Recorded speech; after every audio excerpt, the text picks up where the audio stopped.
you sitting comfortably? Good afternoon and welcome to another episode of Are You Sitting Comfortably on East London Radio. My name is Rue. How are you, Scott? I'm very well, thank you. Hello. Are your mic headphones working? Suddenly they've popped back in. Okay, yeah, good, because you looked a bit concerned there for a moment. Yeah. How have you been? I've been well. I'm I glad. actually had a dream about you last night. Did Not last you? night, the night before. Was yeah. it wet? It was weird. We were in this big mansion with lots of old wood and it was like halfway between a mansion and a museum, and we were looking around and exploring for something, and then in one of the room, like a big ballroom, there was just a toilet, and I had a poo, and you and my friend Dan were both there, and you watched me have a poo, and it was really awkward. What, as like part of some sort of strange cult? No, I think you were just happened to be in the room. Game show setting? You just happened to be in the room. I think you were sat on a Why sofa. Why did you start with us I there? needed a poo. Oh, you mean it was a desperate situation? I think it was just. Well, I was in there. Were we doing a poo waiting and- to do the same No, afterwards? I think I just needed a poo, and I turned round while I was mid stool, and you were both sat on the sofa watching me, which is weird because Facebook tells me that it's Dan's birthday today as well. Happy birthday, Dan, if you're listening. Happy birthday, Dan. Yeah, there's a poo dream for you both. I was a little worried. Did you wake up having poo to the bed? I was just about. That's what I said. I was a little worried when I woke up that I might have made a bit of a mess, but happily no, it was all just a dream. Unlike when you dream about having a wee. Oh yes, and then you wake up and you have to leg it to the Yes. lav. Oh no, that's actually going to happen. That's Yeah, a no, real this- wake-up This call, wasn't isn't it? like that. I feel I've started us off on a particularly low tone this week. Well, it's only up from here, isn't it? Let's Well, face it. quite. It's always best to start with bodily functions because then the rest of the show is a guaranteed success. Yay! How are you anyway? You all right? I'm all right. Yes, I've just had my my ritualistic after espresso visit to the lavatory. It's a cross between a nervy sensation and the result of a fabulous Particularly strong espresso espresso. It was from good, wasn't it? All You Read Is Love. All you read is The love. fabulous little coffee shop inside the back of which we do this show. Yes. Right next to the toilet. Right. Yes, just in case. Handily. Yes. For the rest of the show, We'll be talking about other things, hopefully. actually, this is going to surprise you. It's almost as though it was planned. I'm going to be asking the question, who said this? A clown's pocket. No, No. that was last week's. Ah. Unbelievable. Oh, Well, okay. cannot get the staff these days. Aaron. All right, let me have a look here. It's somewhere. Don't worry, I've got a backup plan. If you want to know who said that, just go and have a listen to the last week's show. It's available on mixcloud.com/Rubox. But we are asking once more, who said this? If I can't poop in the street, Who said? if I can't poop in the street, Let me. Oh, if I can't poop in the street, who said that? I think if I I know. can't poop in the street, I think I know who said that. But, you can't get the staff to... Aaron, Yeah. our station manager, bless him, made a dame this month or something. He was telling me earlier he's got some letters after his name now. He's a fellow of the Royal Society of something or other. Something like that. Yeah, well, congratulations to him. But he's got all these airs and graces. He can't set up our sounds properly. He's going to be hearing this. He's going to be very upset. Oh, no, we love you, Aaron. You do an amazing job here at East London Radio for no money. Absolutely. This is It's all- incredible, isn't it? Yeah. That this is happening. Crazy people. Off I the don't back want them of to stop because a I lap- quite like coming here. But, volunteer radio... What? They work really hard for no thanks and no money. Day It's and night. crazy. And what do you want about no thanks? I'm very thankful. Well, yes, Don't we know about thank you. them. Well, I spit on them on the way past. That's as good as they get from me. No, don't know where we'd be without them. Well, we'd be two weirdos sitting in a cupboard at the back of a coffee shop talking to each other. At least not to ourselves. if I can't poop in the street, Who said, Oh. if I can't poop in the street? if I can't poop in the street, Any ideas? Yes, but If- I'm not going to say. If you know, listening at home, on the bus, on the lavatory, or pooping in the street, do please tweet us at ELR Comfortably, or you can Wash use your hands first. or you can use the Facebook page, facebook.com/ELR Comfortably. Now, we're going to be talking today about The Martian, Yes. which is a fabulous movie, with the soundtrack by Harry Gregson Williams. Now, Harry Gregson Williams is also a fabulous composer. Have you heard any of his bits and pieces prior to The Martian? They sound like a law firm. Harry Harry, Greggs, and Williams. Or- Either that or the new Rice Krispie mascot. But no, I don't. It's not a name I'm familiar with. He must be quite good as he's on The Martian, and The Martian's very good. Yes, and I think it's the first of this year, don't quote me on that we've played Harry Gregson Williams on the show. I don't remember having said Harry Gregson Williams before. I'm sure I would have made that joke earlier. Yeah, there would have been a lawyer Rice Krispie joke already. Months ago. But we're also going to be talking about a video game. What do you call it when something like a book is turned into a movie? Adaptation. After this, which is by Harry Gregson Williams. This is the soundtrack from Metal Gear Solid 2 Sons of Liberty, which was always my favourite game growing up. It's got a banging soundtrack. It's a tenuous link, but we'll go with it. Yeah, let's do it. Yeah. Oh, there it is. It's coming in. Yeah. Wow. I mean, do you remember the days of Sonic the Hedgehog and Mario, Pac-Man and all that? You wouldn't imagine that video games would get to the point where you have such an epic soundtrack. And that was back in the day of PlayStation 2, not even PlayStation 3, when things were getting really very energetic. Okay. I was never much of a gamer. Well, no, but you don't have to be to appreciate that, do you? No, it was good music. And besides, Metal Gear Solid 2 involved very little game playing. It was mostly watching cutscenes. Is that a good thing in a game? Surely that I'd rather, if I'm watching something, I'd rather not have to press a button every 5 minutes to keep it going. Well, no, because the little gameplay it did have was very good. Right. Very intricate stuff. But there was a lot of cutscenes, like especially towards the end when it was trying to wrap up all its story. You were sat there for nearly half an hour ago. Just waiting for these cutscenes stuff. It's people with speeches, big old speeches. As you heard, it was very American, very patriotic. It was all about that sort of thing, So conflicting,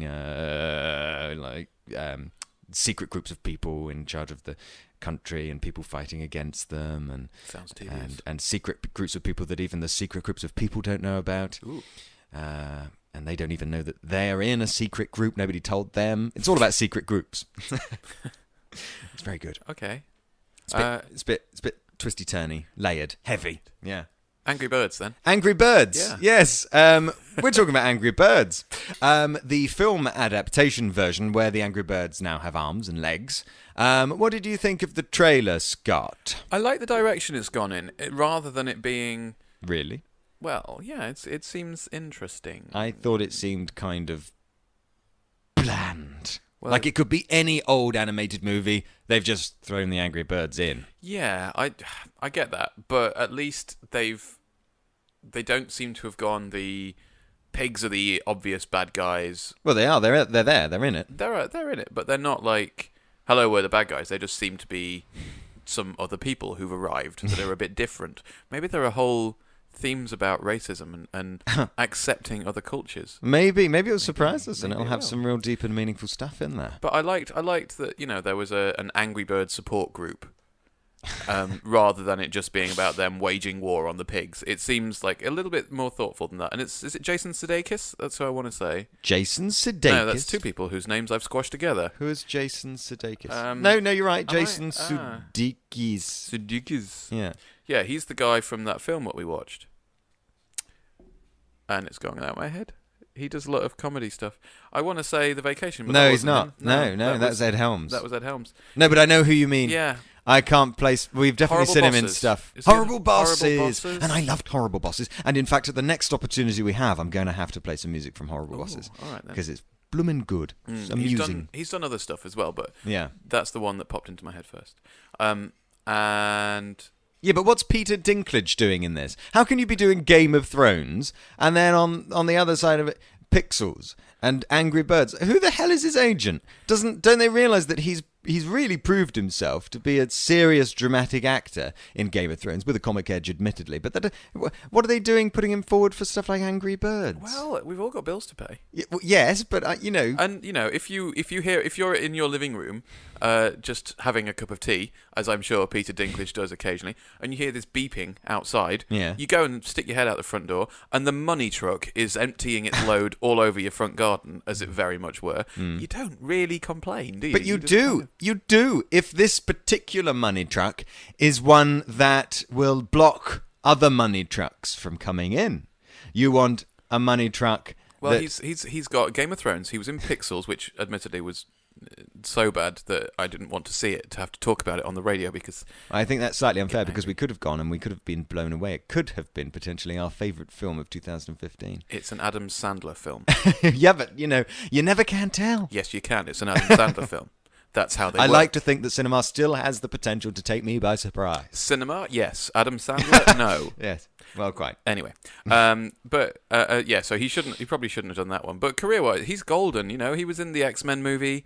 Days Yeah, of but he Future was Past. awful in that as well. He's like a Doctor Who villain. Well, He was very kind of twizzle my moustache. Why isn't he in serious stuff? X-Men is melodramatic and all Marvel is. Like, step aside from that. You've been in Game of Thrones. You've done serious, brooding, like, dramatic, emotional... maybe he wants a joke. I mean, he does Game of Thrones for half a year. You think he needs to let his hair down? Yeah, just having a laugh for millions of pounds. Well, I suppose, yeah. No, you have a point there. Or even if you kind of think of someone like Michael Caine, whose name is very difficult to say without saying my cocaine. Well, he just spends his life walking down corridors explaining plots to people, doesn't he? But he's done a lot of really good stuff, but he's done a lot of really bad stuff as well. Like, in his early days, he did Alfie, Get Carter. Are they bad? I don't... The Italian Job was really good. No, but Ipcress File was amazing. I'm a big Michael Caine fan. Right. But yeah, he's done some really good stuff, and some that was pants, and he was obviously just in it because he had bills to pay, same as everyone else. I think. But Peter you'd think Dinklage, that Game of Thrones pays those bills, and you can just take the rest of the time but off rather when than your do... star is rising, and you're being offered these millions of pounds to just be a Doctor Who villain, or to run around and pretend to be killing games characters that are somehow magically in the real world, or what else is it? Oh, Angry Birds. He just has to rock up a couple of hours a day to a sound studio, say his lines, cock off again. I suppose. He doesn't even need to remember the lines. They can have them on a piece of paper in front of him. I always like to think, though, if I was in a position like that, I would be more resilient, and I wouldn't be so much of a sellout. I'd like. Are you calling Peter Dinklage a sellout? No. I just think that I can't imagine a time when I would be in Pixels, but after having made a decision of that magnitude, then going, why not do Angry Birds as well? It's like, Pixels is enough. Now it's time to do something serious again. Maybe he does have a really crap agent. I think possibly. Yeah. But then, you see a lot of the Game of Thrones actors actually in some pretty strange stuff outside of Game of Thrones. I think it's a shame because, it's a bit like in Farscape. Here we go. Where all of the unknown actors pretty much before Farscape were formidable in the show. They were really, displaying heightened emotions and all the rest. Anything else they're in just seems a bit naff, seems a bit dud. Or they're not in anything else. On. Your Ben Browder and Claudia Black both went from Farscape to Stargate SG-1. Which is bloody awful. Outside right now. Me and you, we will fight this out. What, you think Farscape versus Stargate is SG-1. better than Farscape? I've seen all of Stargate several times. Yeah, and I've you haven't not seen any of... Well, there you go Farscape. then. So as I was about to, if you'd let me finish, I can't really say objectively just yet. However, you haven't seen enough of Stargate SG-1, obviously. I've tried. I have tried. I promise you I've tried. Well, there's 9 series and 2 movies to get through, so try again. Can you give us 30 seconds worth of how to play Angry Birds? I don't know if it'll take 30 seconds, but sure. All right, let's start now. Okay, in the game, the pigs are bad guys what have stolen all the eggs off of the birds that were otherwise just happily living. And so the birds decide to attack them, and all the birds have special powers, and they throw themselves at the pigs to try and kill them, destroying themselves in the process. So I'm not sure what the point of killing an entire species for the sake of 3 eggs that they could easily have relayed a bit later was all about. But there we go. And they hide in buildings, and you can blow up the buildings or knock them over so they collapse on them and stuff like that. And it's fun to play on the toilet. We're back to pooing. Okay, and now 30 seconds of how to play Angry Birds 2. I'm joking, of course. Because apparently that one's all about buying extra content, isn't it? Yeah. Yeah, so we're not going to play that.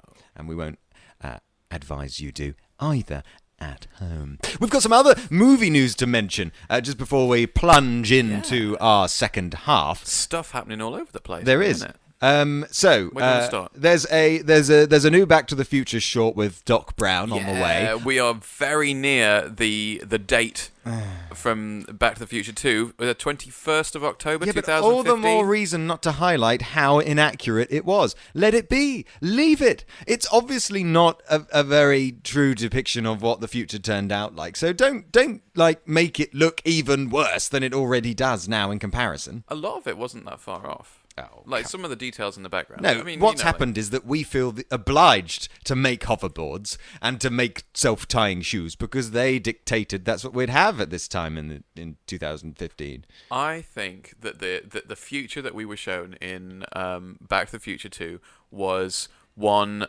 of hope. It was an optimistic future. Technology had progressed. Yes. People, but it wasn't dystopian. No one was. That's true. You don't see it very often anymore, do you? Everything's got to be, rolling over a carpet of skulls and crap like that. Whereas these guys were just people from the 80s, only with bigger TVs and windows that showed whatever they wanted, and fax machines in every room, and paying for stuff with your thumb. We're not far off that. I mean, you use your thumb to authenticate on your iPhone if you want to use Apple Pay and Samsung Pay. So we are getting there. A little slower, perhaps, but I think the shiniest, nicest future we were shown in recent times that hasn't been apocalyptic and all the rest was possibly iRobot.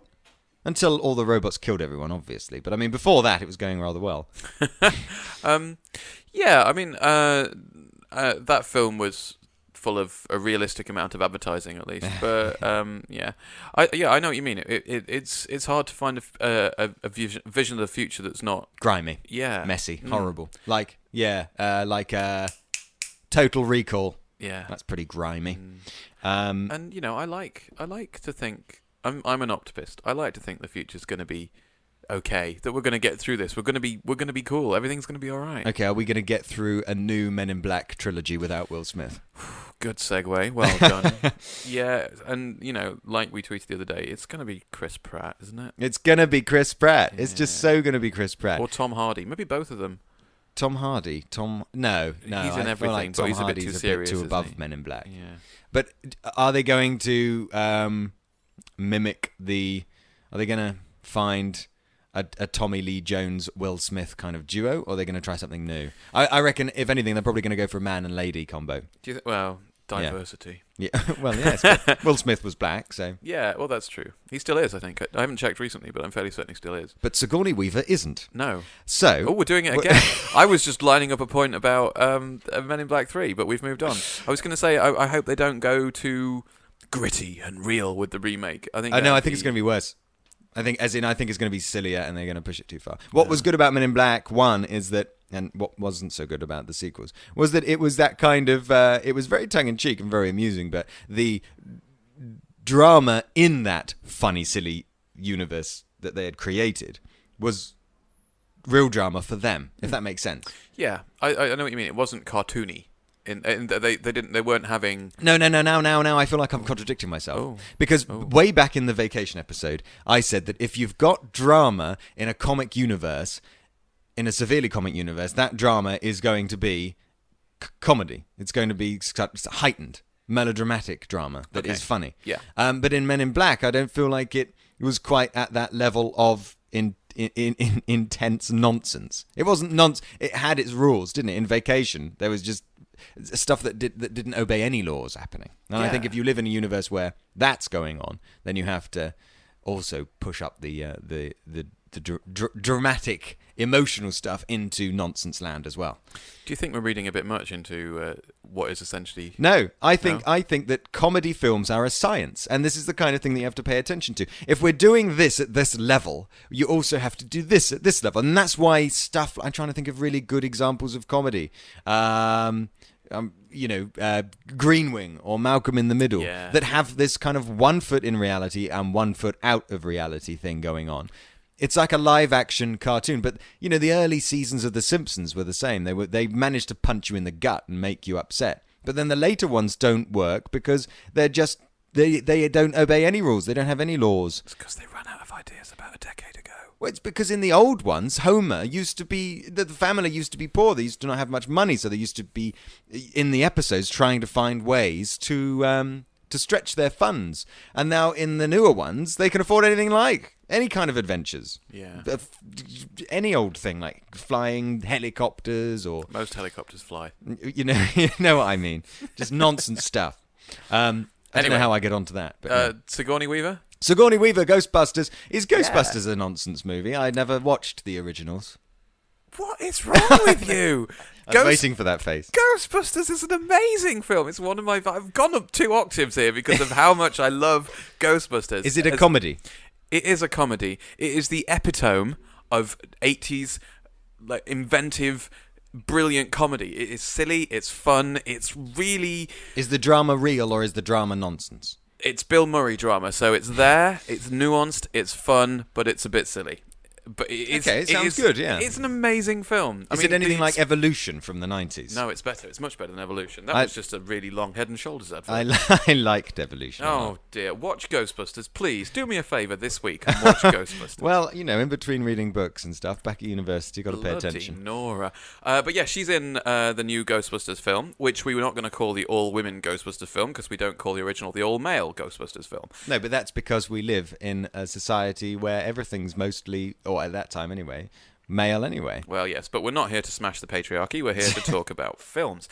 That's like saying every other day is straight day as opposed to gay day, gay pride. Do you want to get up on your soapbox? Do you want to have a little rant? No, I mean, No? All right. it's just day by day, isn't it? Yeah. This stuff. If we were all living a happy, equal life, we wouldn't have to worry about labels. Labels do my head in. Anyway, who said this? Oh, I was going to press the wrong one again. I was going to go Clown's Pocket. Who said If this? I can't poop in the street. Who If I can't poop in the street. said that? Any ideas, Scott? Yes.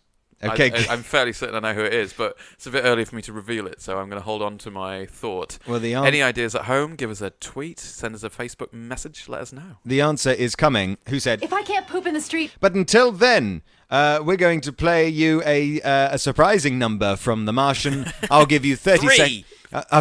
Carry on. I'll give you 30 seconds of what it's all about, and then we'll play you some of Harry Gregson Williams and talk about it in depth. This is Waterloo.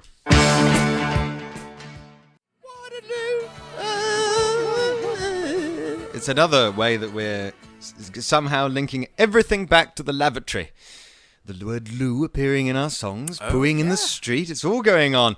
We're going to talk about The Martian very shortly. I'm going to give you, though, 30 seconds worth of what The Martian is all... I'm a bit nervous about this one. Give it to me. I feel like I need to do the film justice. I want it. Give it to Okay, me now. 30 seconds of what The In my Martian is ears. all about. Matt Damon is once again, since Interstellar, stranded on a distant planet after a failed NASA mission. So he has to find a way to survive for about 3 years until the rescue mission can come around. Obviously, things go wrong, but he does a surprisingly good job of lasting a decent amount of time. It's kind of Castaway, but on another planet. Ridley Scott does a much better job with this than he did with Prometheus. It's not too complicated. It's kind of a straightforward movie, but it leaves you feeling good. You right? Yeah. Yeah. But I don't feel like I did it justice. Oh, It's a very good movie. it is. I liked it a lot. As did I. And But we'll tell you more about it. yes, after Harry Gregson Williams has worked some more of his magic on your ear holes. With emergency launch. Sorry, here it comes. Not just with silence, naturally. Harry Gregson Williams. Sorry, that sounded like an obituary then, didn't it? So we've gone from lawyers to Well, Rice Krispies to dead people. Yeah. Amazing. Well, we all thought Matt Damon was a dead man, didn't we? Ooh, are we spoiling the film? No, because we did when we watched the trailer, but of course we... All right, no, we're spoiling it. Yeah, there's a spoiler horn. It's kind of obvious, isn't What? it? How? What? No, I didn't think that More spoiler horns. he would get away with it. Well, I think... I mean, the only reason why I thought perhaps he would is because NASA's badge is over everything, and I doubt they had let that happen if it was going to be a complete disaster, because they need the public support, don't they? Yeah, they do a bit. Bless them. But no, I really, really enjoyed this movie, and I don't say that lightly. I think I've said that about 2 movies, what we've watched so far this year. What we've watched. And yeah, this was a very good movie for me. It was, but I think that's because it really did the whole it was kind of classic Hollywood. It really stuck very rigidly to the guidelines. You know, man has problem, man solves problem, man has problem, man solves problem until the end. Well, yes, it's a, And it's a each time survival movie. It's a the survival problem thriller. gets progressively more, worse. Yeah, well, it's a survival thriller, so that's how they work. You know, something happens, you have to deal with it, and you move on. But that's Much like life in general.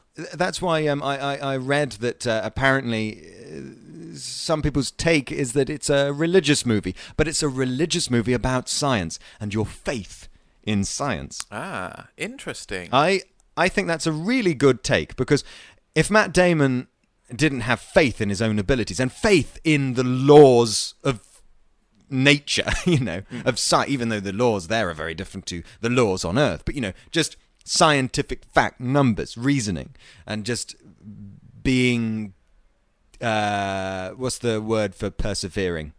Persevering. Being persistent. Ah. In trying to find the answers, he would have died. Yeah. Yeah, okay. I can see that. I think as well, though, if he had just sat there praying, I was going to say he would have died. Faith-wise, it's not so much. Well, he obviously he had to put his life in the hands of his knowledge of science, but it's knowledge rather than faith. He's not putting his life in the hands of an invisible friend. But wouldn't you say that the invisible friend is kind of like the universe, in that science on Earth makes just as much sense as science on Mars? You just have to change the figures. Yeah. Yes, that's the joy of science, is that it's pretty constant wherever you go, as long as you take everything into physics. So having faith in the invisible blob that travels everywhere with you, that is fact. You've confused me. One of the things, actually, if we're talking faith in fact. Faith in fact. Yeah, all right, fine. Yeah, faith in science. We can fine. Although one of the things that annoy me, and I know why they did this, because it would have been practically very difficult to do, was and this is the most minor.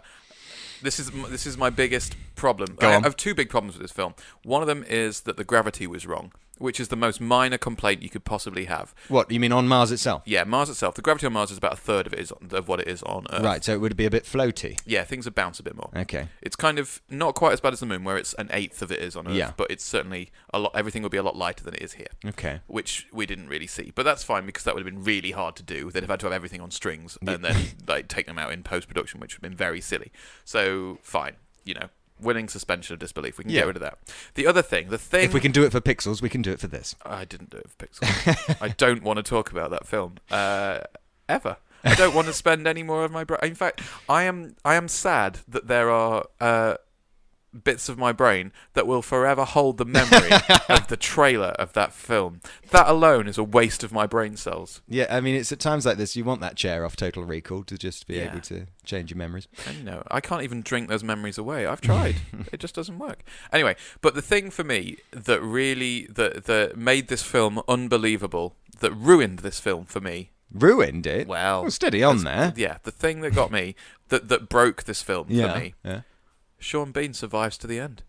Oh, God. Sean Bean lives. Well, hold on a moment. Well, he's on Earth. He's he's one of the advisors. Yes, but I mean, just the very fact that it's Sean Bean, you'd assume he would somehow, I don't know, just find a way of dying. Yeah, he'd just end up on Mars by the end somehow, and he'd be left. Well, or just like, right, there should have been a post-credit scene that just cuts to his grave and everyone's standing around it going, "It's a shame about that car accident, wasn't it?" And then they move on. Well, I thought they were going to do that with Matt Damon. I thought he would survive all this and then get stabbed or something by a jealous science man. What, he gets all the way back to Earth, steps out of the capsule going, "Oh, hooray, I'm back on land," and someone goes on the M4 and he just gets splattered all over it's probably the road. Mars is a very safe place in comparison to Earth, right? There are far fewer motorcycle injuries, certainly. Well, do you know what I think the film could have done with? I'm not going to say needed, because it had everything it needed. It was very tight, tidy. It didn't have any flab, did it? It was lean. It was good. And this is a good example of how Ridley Scott, when he's got other people keeping him focused, can make an amazing movie. When, like Prometheus, he's left to his own devices and he just... Well, as you put it, he's allowed to masturbate for 2 hours. Well, that's not quite how I put it, but that was essentially what I did, which is what Prometheus was. It was a big pile of wank. Well, no, hang on. It was a very moody, unsettling wank. I think it really set the atmosphere very well. Well, quite, but I really disliked. I was so disappointed in that film because I'm a big fan of Ridley Alien. Scott stuff and Alien especially. Yeah, but I liked Alien 4, so Alien 4's not. Well, it is bad, but it was it's my favourite. Entertaining. Oh wow!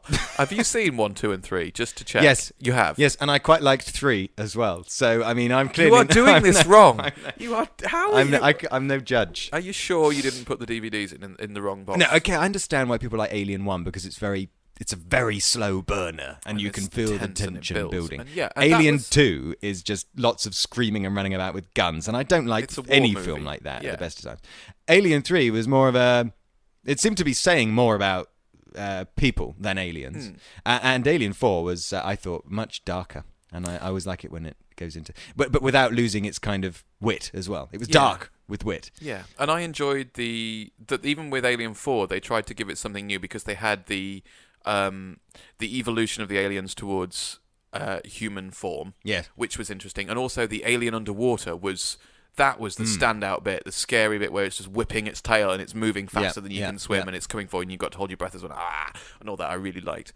We've gone a little off track. I was going to say what The Martian is lacking, not lacking, aliens, as I say, but what it could do with xenomorphs running around. Although people. there was potential for a mysterious kind of I see a man on the horizon. I was wondering whether there was going to be some kind of psychosis and he was going to start seeing little green men. I mean, you would, wouldn't you? After 3 years alone on Mars, you'd start thinking rocks were people. I don't like going to the bathroom in the middle of the night when I'm in the flat on my own, let alone being stuck on another planet. Unless because it's Mars, you know that you're alone, or you'd like to think that you're. Anyway, what I think it could have done with is a little bit more background on Mark. A little bit more of his past life, a little bit more of his family, his friends, so that we could really feel in more detail how alone he really was. Because the first we see of him is on Mars, and he seems the most determined to stick around out of the other astronauts there. So he seems determined. He refuses to get on the plane on the shuttle home. Well, I mean, he seems just a bit more kind of what's it called when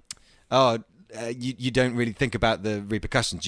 You're in it for yourself. You're impulsive, yes. So we don't really get the impression that he has anybody to miss. Obviously, we understand the whole being separated from the human race and interaction is very sad. But I would have liked to have understood a little bit more the really close connections he would have had on it. It's inevitable he would have had, and we didn't even see him reconcile those connections. I wonder whether they were bits that were left on the cutting room floor. I imagine they must have been developed in some kind of writing session. This is Blu-ray stuff that we're looking at. Perhaps, but then for me, I think it worked as it was. It did. There was no need because the whole situation was a man stuck on Mars. The other stuff would have been perhaps too much. Maybe it felt too shoehorned in. But the thing is, don't you remember going to see films where there's clearly a moment, the selling point of the movie? Just say it was a man stuck on Mars.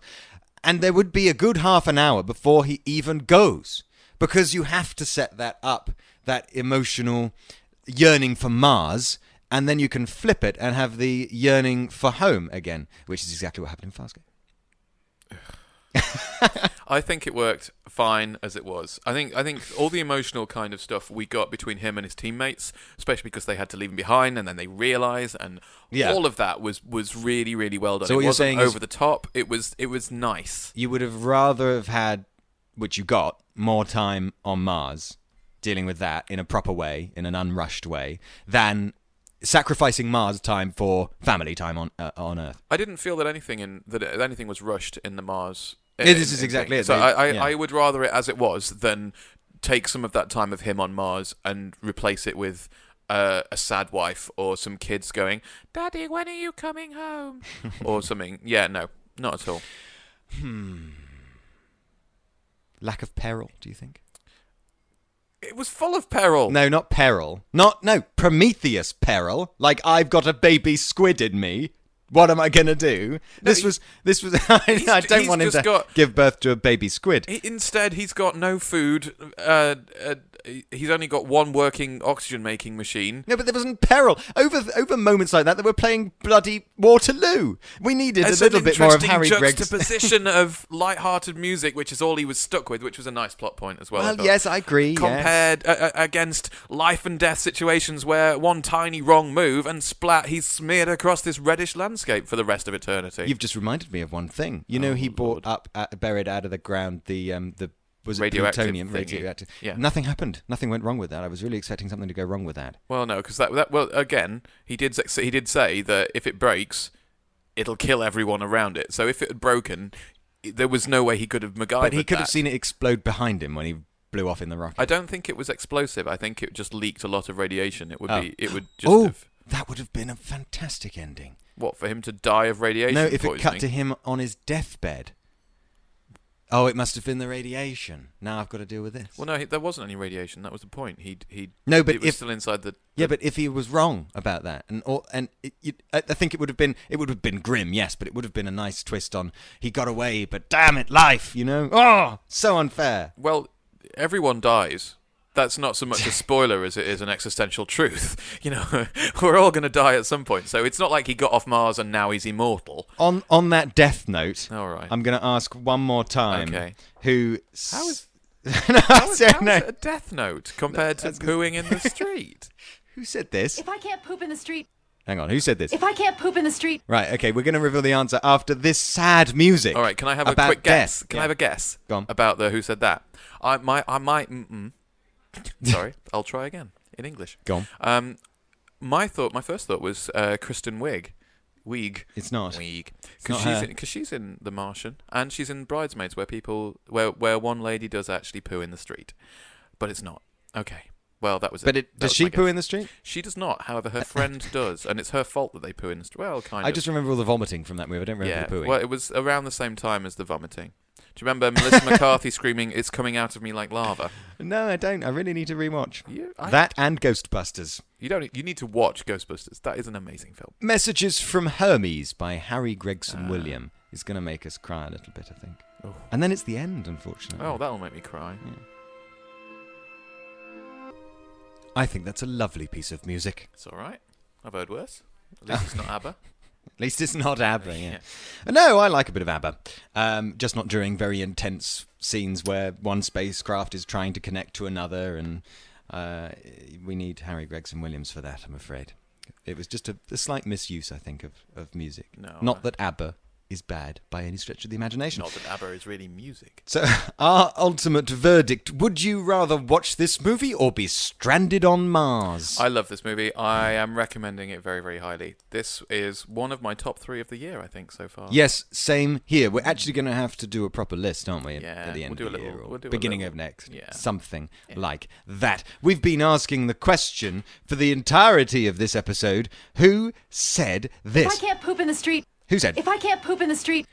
And it wasn't Kristen Wiig, as I thought. No. Shall I reveal the answer? Please do. It is Tina Fey. Am I just another authority figure that you're taking one of your stands against, like that police horse you yelled at? If I can't poop in the street, why should my tax dollars pay for someone else to? Or am I your boyfriend who you're gonna let do his job? Really, if this is you doing your job, you're terrible at it.